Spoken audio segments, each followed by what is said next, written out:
guys, welcome back to another car talk. Just a warning here, trigger warning. This one's gonna be a bit conspiratorial.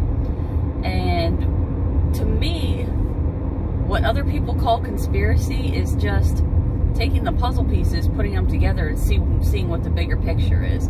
I don't think it's conspiracy, I think it's critical thinking. So this morning I was thinking about the Abbott baby formula shortage, and I had posted a video about it a while back. Didn't get too many views, not too many people concerned, but I'm about to tell you why I think that we should be very concerned. You might not have a baby, you might not care one way or the other about baby formula, or maybe you have a baby and you're breastfeeding happily. That's great, but this is not about the baby formula. Listen in. So I was thinking, how in the world, how in America, could we possibly have a billion-dollar multinational company that makes baby formula shut down not once, but twice?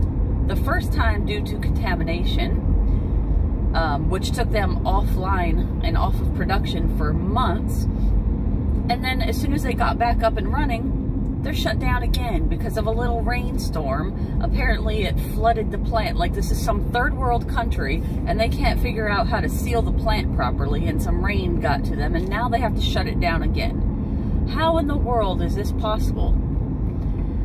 And I put things together, and maybe I'm reaching too far, but I don't think anything is by coincidence or by chance.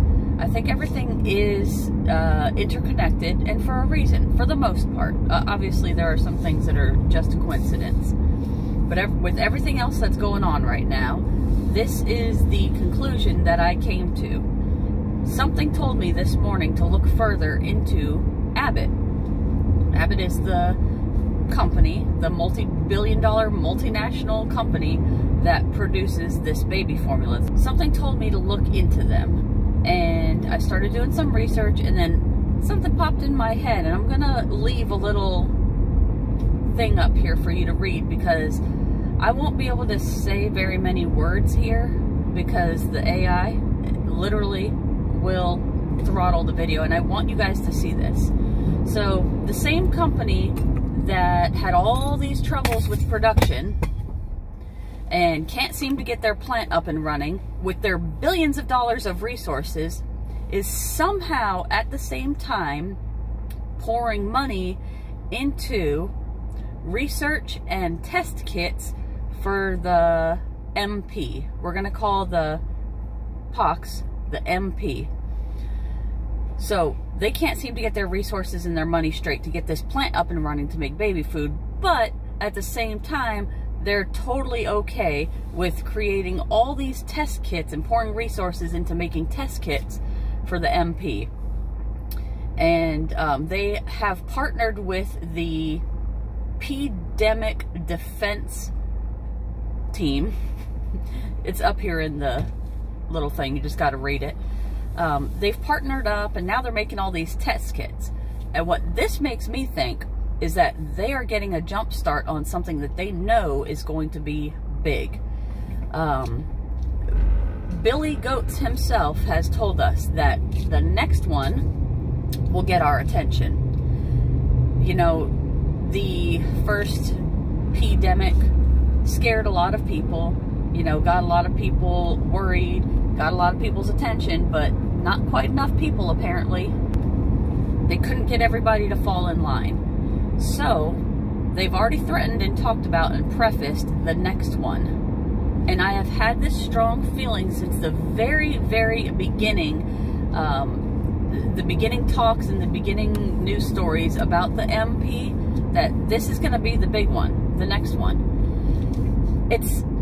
At first I was like, wow, this is going to be really kind of messed up, because instead of just it's a visual, disgusting, nasty thing that's on your skin that affects you internally and externally, and it's going to be really nasty, and everyone's going to jump on board to do whatever they got to do to take care of this. But apparently they already have a shot lined up. I mean, they already have this ready to go. It's been ready to go. I'm trying to keep my thoughts flowing here while driving at the same time. I know that worries a lot of you guys, but they already have a response. And when the first pandemic, the coffee cough, came out, Abbott was right there, ready to go, lined up with their very accurate testing and test kits that were going out. So they positioned themselves very wisely and very timely to be the leader or the forefront in the testing. Same company that's having all these problems with the baby formula. So what if they just don't have the resources to take care of the baby formula issue right now because they're moving their resources and money into something else?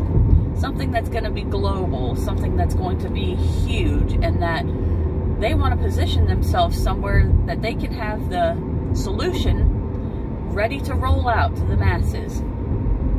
It does worry me because almost every day now I'm seeing news articles about the MP and cases going up, and you know, the government is starting to prepare, you know, just to make sure that they have plans in place in case it starts to spread even more. To me, they're just telling us it's going to spread even more. And I don't know if that's going to be because of summer and the hot months and more people going to the beach and, you know, partying and doing all this stuff that they might be doing during the summer. I don't know. But something tells me that this thing isn't going away and that this is going to be the next one. There is a solution for it, so there's that. But if this starts to spread from person to person and it gets really bad and people are having to quarantine themselves and, you know, stay in their homes for 10 to 14 days while they're sick with it, what is going to happen to the supply chain? Our supply chain already is in shambles. If another one comes out, another pandemic, and it starts spreading like wildfire, what's going to happen to our supply chain? Yeah. I don't think we can handle another one right now. But, of course, it's all by design. At least that's what I think. So, anytime you see something happening in the world, try to think how it correlates to something else. Try to think how it correlates to their greater plan. And you'll start to see the puzzle pieces come together. I could be totally wrong. I hope I'm totally wrong about the Abbott correlation with the MP. But do a little bit of research on it. I'll link some articles down below, and you might be surprised how ready they are getting for this thing. Anyway, guys, I'll see you in the next video. If it was your first time here and you don't think I'm absolutely nuts, please subscribe and hang along. Hang out for a little bit. We'll do some prepping. We'll do some conspiracy theory videos. Take care.